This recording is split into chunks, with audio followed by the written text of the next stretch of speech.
My sister Rebecca said, "You molested my daughter to ruin my wedding," I replied. "If that's what you believe, call the police." She smirked, surrounded by our family. "We don't need police. We just need you gone." What she didn't know was that every word, every lie, every calculated accusation, it was all being recorded.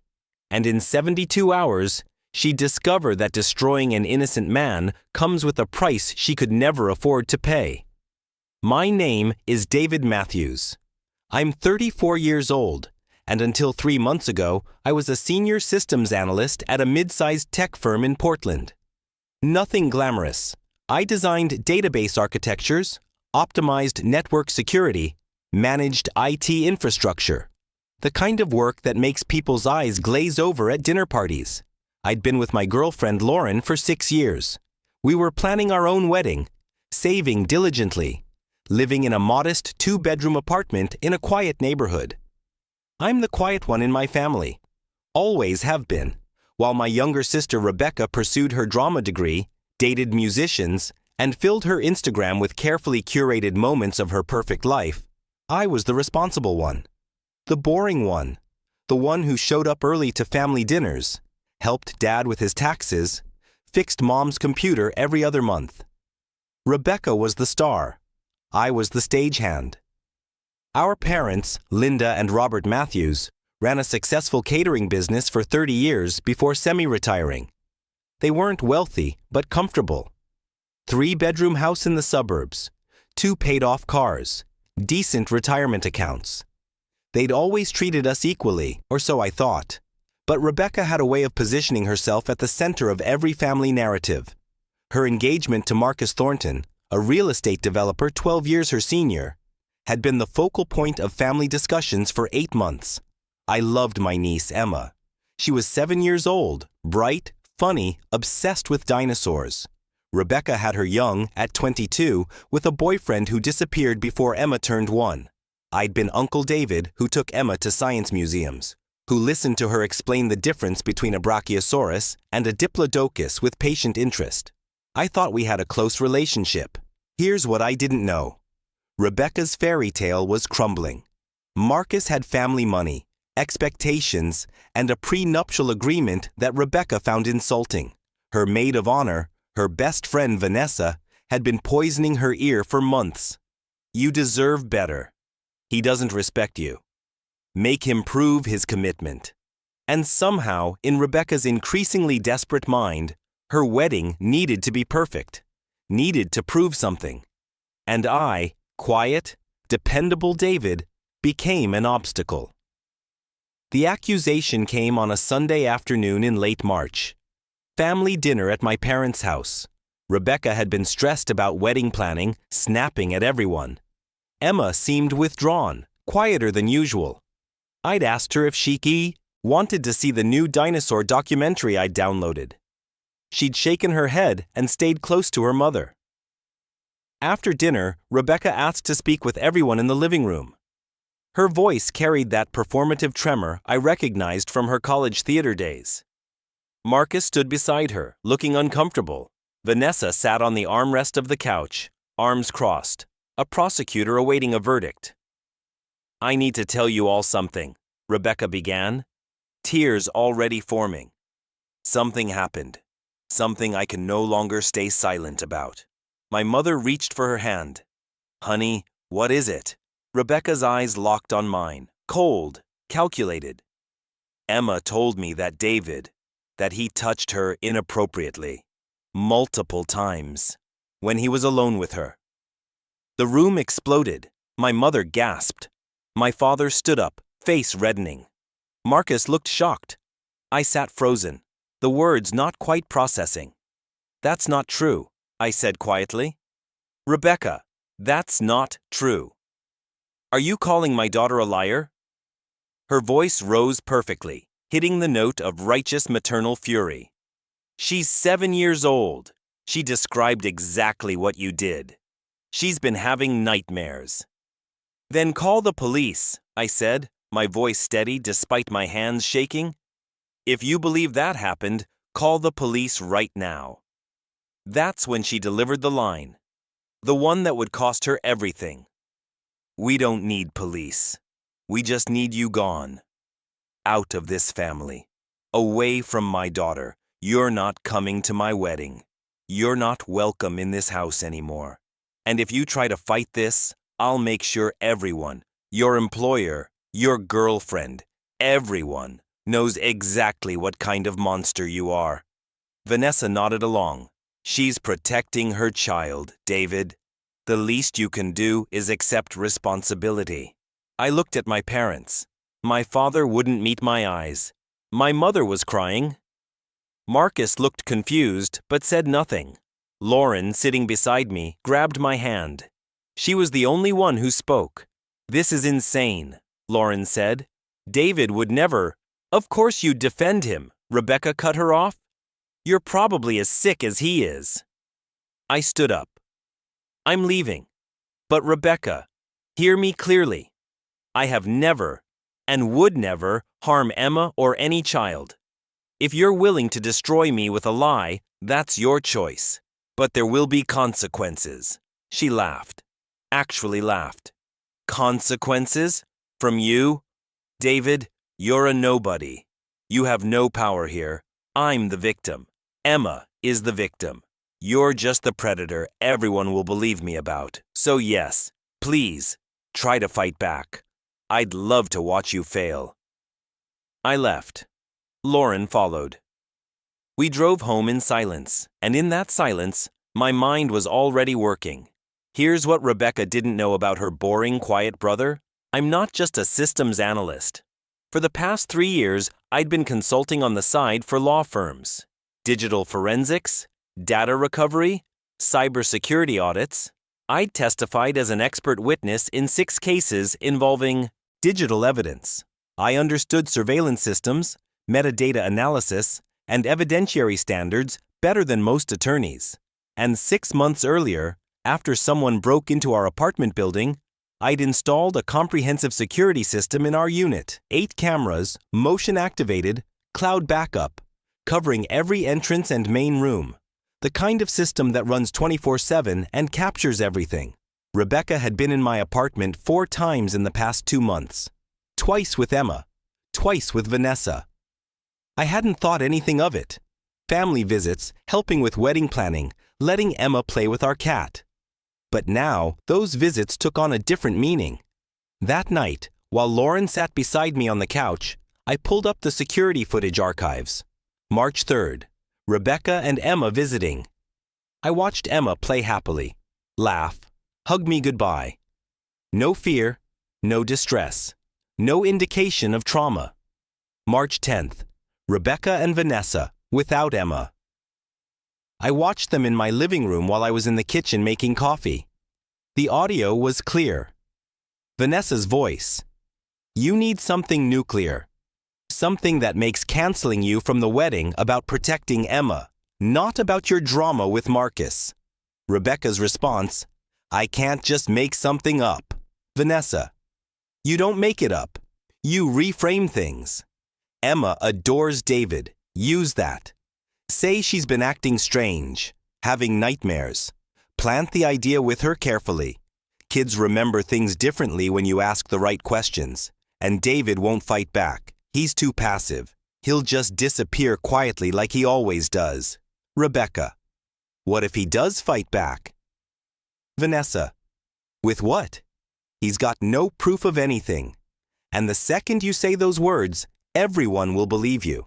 Nobody wants to be the person who didn't believe an abuse allegation. It's social suicide. I sat back. Lauren stared at the screen. They planned this. They planned to destroy you to, what? Make her wedding drama seem justified?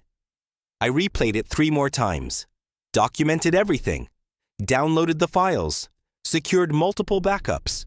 Then I opened my laptop and started making calls. First call, Detective Rachel Morrison, Portland PD.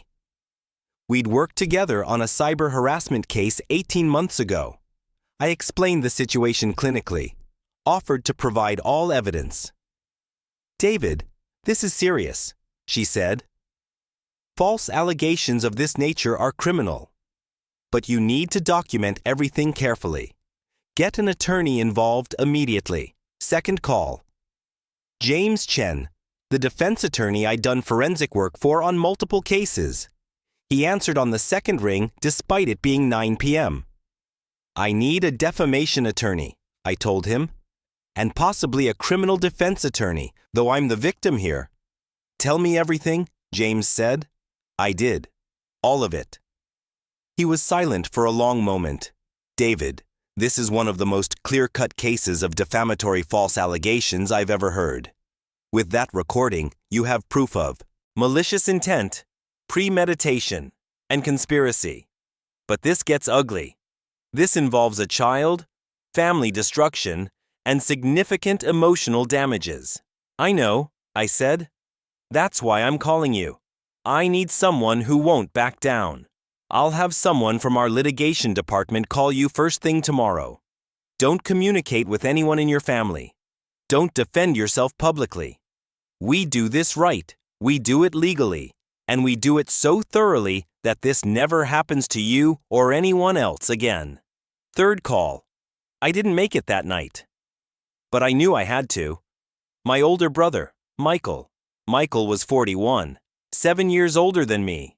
And we'd been estranged for nearly 5 years. A stupid fight about our father's business decisions. Pride on both sides. Stubbornness that ran in the family. Michael had moved to Seattle, built a successful career as a prosecuting attorney, eventually transitioning to a high-stakes litigation firm specializing in family law and personal injury. We exchanged Christmas cards. That was it. But Michael was also the one person who understood exactly how vindictive and manipulative Rebecca could be. He'd warned me about it when she was a teenager, when she'd lied to get him in trouble over a borrowed car, costing him his summer job. I hadn't believed it then. I believed it now. The next morning, I called him. He answered after 4 rings. David? His voice was surprised, cautious. I need your help, I said, and I need you to hear me out before you make any judgments. I explained everything. The accusation, the recording, the planning, Rebecca's wedding obsession, the family's immediate belief in her lies. He listened without interrupting. When I finished, there was a long silence. That little psychopath, Michael finally said. She tried the same manipulation tactics when she was 16. I told Mom and Dad back then that Rebecca would do anything for attention, and they thought I was being cruel. Now she's weaponizing a child and false abuse allegations. I have evidence, I said, clear evidence of premeditation. But Michael, I don't just want this to go away. You want consequences. He finished. You want her to face exactly what she tried to do to you. You want the family to see who she really is. And you want to make sure she never does this to anyone else. Yes, I said quietly. Then let me make some calls, Michael said. I'm not licensed in Oregon, but I know people who are. And David? I'm sorry. I'm sorry I wasn't there for 5 years. I'm sorry you're going through this. And I promise you, we're going to make this right. I didn't cry. I'd been too shocked for tears. But hearing my brother's voice, after 5 years of silence, offering not just help, but righteous anger on my behalf, that broke something loose in my chest. Thank you, I whispered. Family is supposed to protect each other, Michael said. Let me show you what that actually means. Within 48 hours, I had a legal team, not just any attorneys. Michael had connected me with Patricia Valdez, a fierce litigator who specialized in false allegation cases and had a reputation for absolutely destroying defendants who made false abuse claims. She was expensive, she was ruthless, and she was passionate about protecting innocent people from exactly what Rebecca had tried to do to me. Our first meeting was in her downtown office, all glass and steel and intimidating legal degrees on the wall. Mr. Matthews, Patricia said, shaking my hand firmly, Michael Chen speaks very highly of you. And after reviewing your evidence, I want to make something very clear. What your sister did isn't just morally reprehensible. It's criminal. Filing a false police report, if she'd followed through, could have been a Class A misdemeanor. But the conspiracy to defame you, the malicious intent captured on recording, the manipulation of a minor child, we're looking at potential civil damages in the 6 figures. I don't want her money, I said. I want the truth exposed. I want my family to know what she did. I want her to face real consequences. Patricia smiled. A shark smile. Then we're going to get along very well.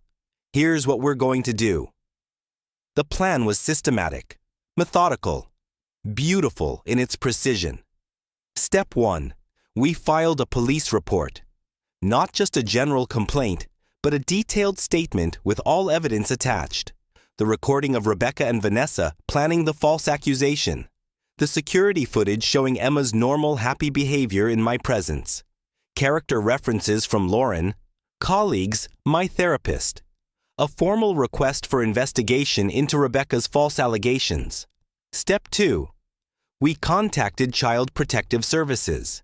Explained that a child was being coached or manipulated to make false statements. Requested a welfare check and proper forensic interview with Emma, conducted by trained professionals, not her mother's leading questions. Step 3.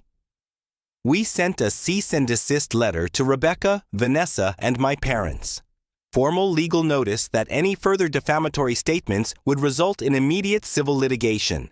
That they were not to contact me, Lauren, or anyone in our professional or social circles with these allegations. Step 4. We waited. Because Rebecca, confident in her narrative, wouldn't be able to stay silent. I was right. 3 days after the cease and desist was delivered, certified mail, signed receipt, my phone lit up with notifications. Rebecca had posted on Facebook a long emotional post about protecting my daughter from a predator and my family's betrayal in not supporting survivors. She named me. Directly. Publicly. Screenshot. Downloaded. Time-stamped. Documented. Then came the messages to my employer. Anonymous emails to HR claiming I was under investigation for child abuse and was a danger to coworkers. My boss called me in, looking uncomfortable. David, I received some concerning emails. I'm required to ask, is there anything you need to tell me? I handed him a folder. Patricia had prepared it the day before.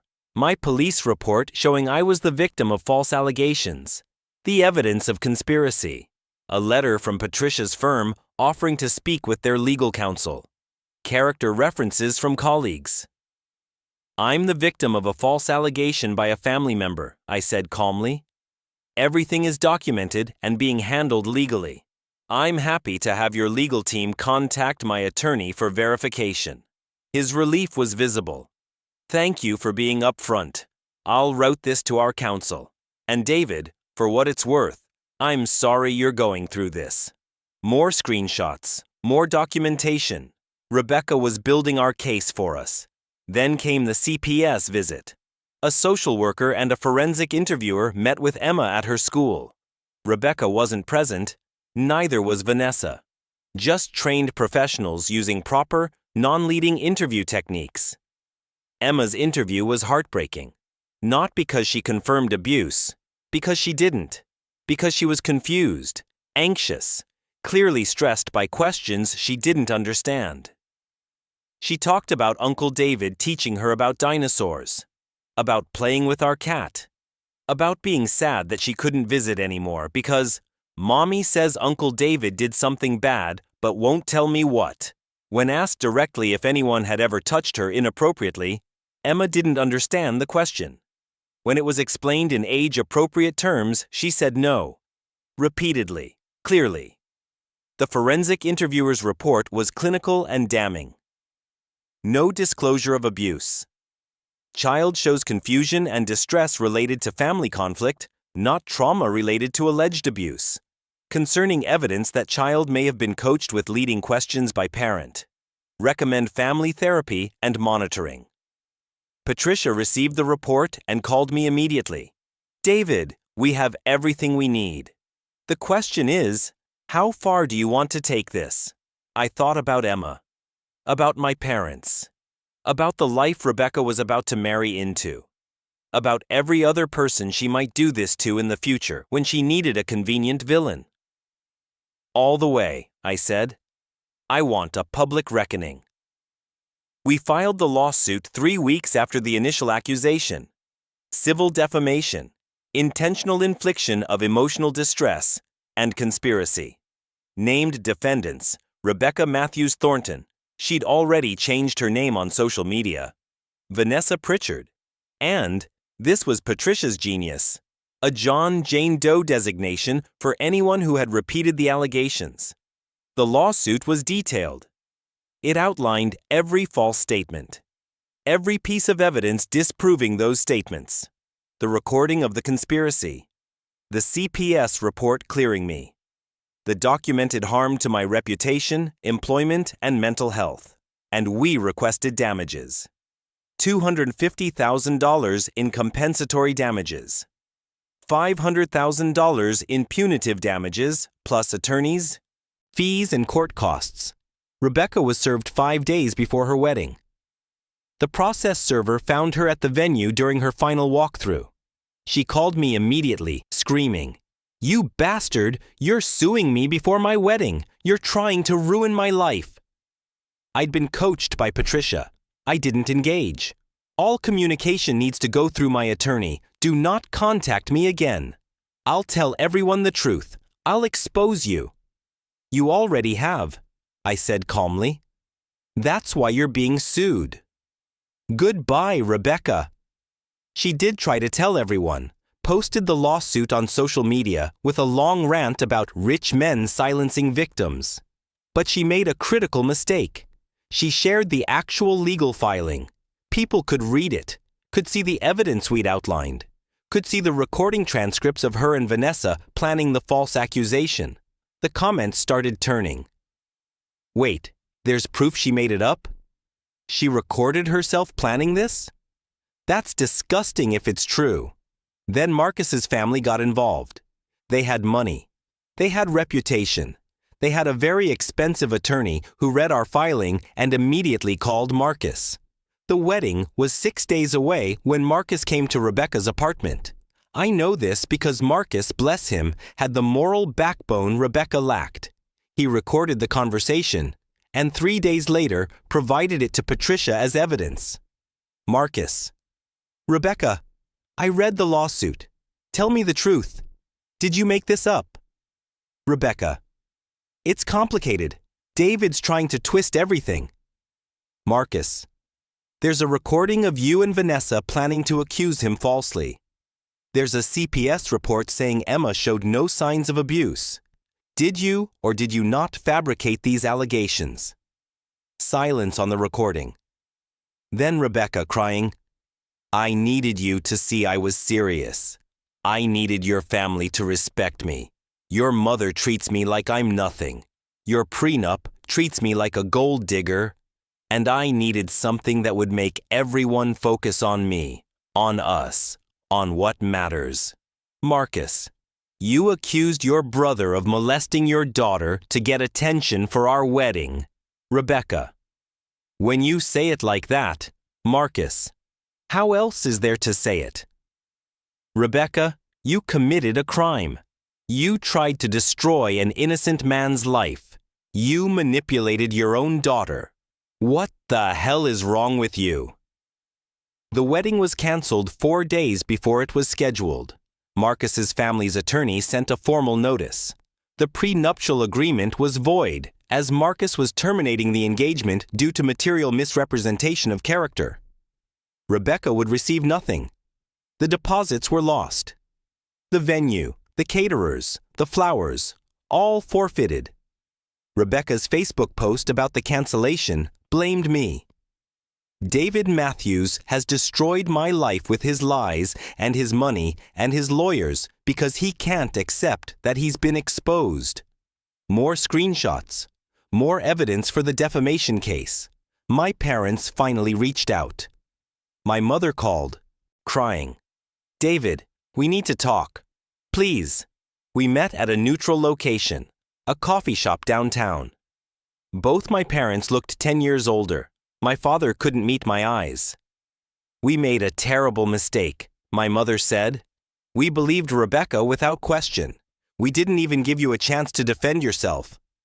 And now, seeing all this evidence, knowing what she did. Why did you believe her? I asked quietly. You've known me for 34 years. You've known I've never been anything but loving and appropriate with Emma. Why was her word instantly more believable than my character? My father finally spoke. Because she's our daughter. Because we wanted to protect her. Because the thought of not believing an allegation like that, it felt like we'd be failing as parents. So you failed me instead, I said. You threw me away based on a lie you didn't even investigate. We're sorry, my mother whispered. David, we're so sorry. Is there any way you can forgive us? I looked at them, broken, ashamed, finally seeing Rebecca clearly. I don't know yet, I said honestly. Right now, I'm focused on making sure Rebecca faces consequences for what she did. After that, maybe we can talk about rebuilding. But Mom, Dad, you taught me that actions have consequences. Rebecca's actions destroyed your family. My actions are going to make sure she can never do this again. The deposition phase was brutal. Rebecca's attorney, a public defender handling it pro bono because she couldn't afford representation after losing Marcus, tried every tactic to get the case dismissed. Failed motions, procedural delays, discovery objections. Patricia destroyed every single one, and when it came time for Rebecca's deposition, I was there, silent, watching through the glass partition. Rebecca, under oath, tried to maintain her story. Until Patricia played the recording. Vanessa's voice. You need something nuclear. Rebecca's voice. I can't just make something up. Vanessa's voice. You don't make it up. You reframe things. Rebecca, in the deposition, face white. That's out of context. Patricia. Ms. Matthews, yes or no? Is that your voice on the recording? Rebecca. Yes, but. Patricia. And were you discussing fabricating abuse allegations against your brother? Rebecca's attorney. Don't answer that. Patricia. Your client is under oath.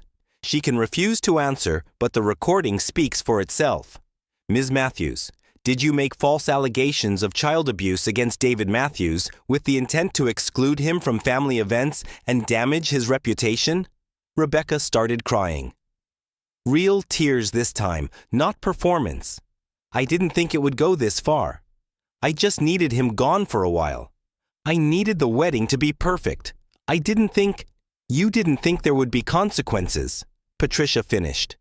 You didn't think your brother would have evidence. You didn't think anyone would hold you accountable. But here we are. Vanessa's deposition was even worse. She tried to claim the recording was fabricated. Patricia brought in a digital forensics expert, my testimony as a systems analyst, who testified to the recording's authenticity, metadata, and chain of custody. Vanessa crumbled. Under oath, she admitted. Rebecca was obsessed with her wedding being perfect. She said David was always the favorite, the responsible one, and she needed to be the center of attention for once. She asked me how to make him disappear from the wedding without looking like the bad guy. I suggested that if she made certain allegations, no one would question excluding him. I didn't think she'd actually do it. But she did, Patricia said, and you participated in planning it. I didn't know she'd take it so far, Vanessa whispered. You suggested weaponizing child abuse allegations. Patricia's voice was ice. How far did you think it would go? No answer. Vanessa's own attorney looked disgusted. The settlement came 8 months after the initial lawsuit. Rebecca couldn't afford to go to trial. Marcus was gone. Vanessa had abandoned her. My parents had cut her off financially after learning the full truth. She was living in a studio apartment, working retail, drowning in debt. Her attorney begged Patricia for mercy, a settlement that would make the case go away. Patricia called me. They're offering an admission of wrongdoing, a public apology, $50,000 in damages, and a permanent restraining order. She'll never contact you or Emma again without supervised court intervention. What do you want to do? I thought about Emma, about the psychological damage Rebecca had already done to her own daughter, about my parents trying to rebuild their relationship with me, about Lauren, who'd stood by me through all of this and deserved peace. I want the admission of wrongdoing, I said. I want the apology to be specific, exactly what she did, and why it was wrong. I want it filed as part of the public record. And I want the money donated to an organization that supports falsely accused individuals and provides resources for proper forensic interviews of children. You're not keeping the money? Patricia asked. I don't want her money, I said. I want her to know, for the rest of her life, that her actions cost her everything. And I want anyone else who thinks about doing this to know there are consequences. The final settlement was signed in December, 9 months after Rebecca's accusation. The apology was 4 pages long, detailing every false statement, the premeditated conspiracy, the harm caused, and an acknowledgement that I had never, in any way, harmed Emma. It was filed with the court. Public record. Anyone who searched my name would find not the allegations, but the documented proof of my innocence and Rebecca's malicious lies. Rebecca's final Facebook post about it was brief. I made terrible mistakes. I hurt people I should have protected. I'm sorry. She deleted her social media accounts 3 days later. I never spoke to her again. The restraining order made it easy. But here's what happened that I didn't expect. Michael and I started talking regularly. Weekly calls at first, then visits. He'd been carrying guilt for our estrangement just as much as I had. Working together to fight Rebecca's lies had forced us to communicate, to trust each other, to remember why we'd been close in the first place. 6 months after the settlement, Michael called me on a Saturday morning. Hey, remember that old cabin Dad and I built when we were teenagers? Up near Mount Hood? Yeah, I said.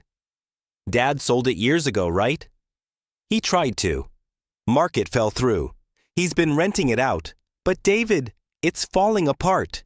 Needs serious work. And I was thinking, what if we fixed it up together? Weekends. Just us. Get our hands dirty. Do something real. I looked at Lauren, who was smiling.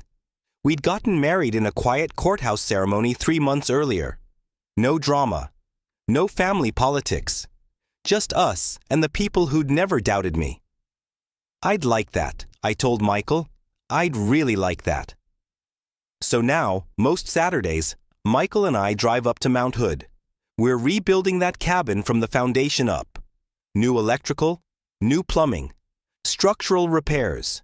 It's slow work. We're not professionals, but we're brothers, working side by side, talking about everything and nothing, healing. My parents visit sometimes. Things are better, slowly. They're learning to see Rebecca clearly now. They've been attending therapy. They ask about my life, respect my boundaries, and they're trying. That's all I can ask. Emma is 9 now.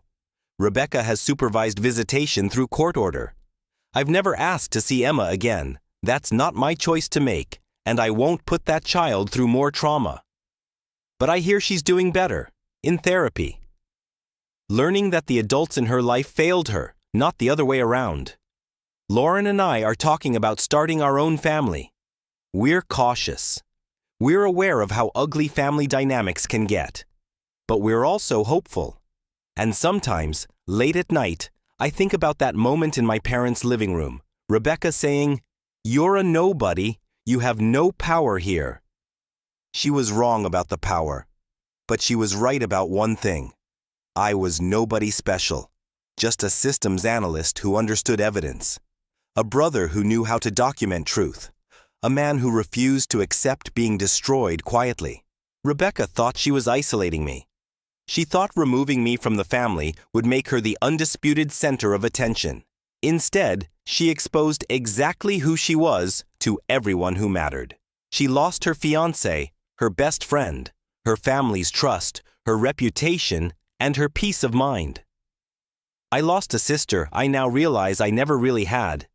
But I gained back a brother I'd missed for 5 years. I gained a deeper relationship with Lauren, who saw me at my lowest and never wavered. I gained absolute clarity about who I am and what I'm capable of when cornered. She said I couldn't afford consequences. What she didn't understand is that consequences aren't bought with money. They're bought with truth, documentation, and the willingness to stand up and fight when it would be easier to disappear. I didn't disappear. She did. And I'm rebuilding a cabin, a family, a life, with people who actually deserve to be in it. Actions have consequences. Rebecca learned that. I learned that too.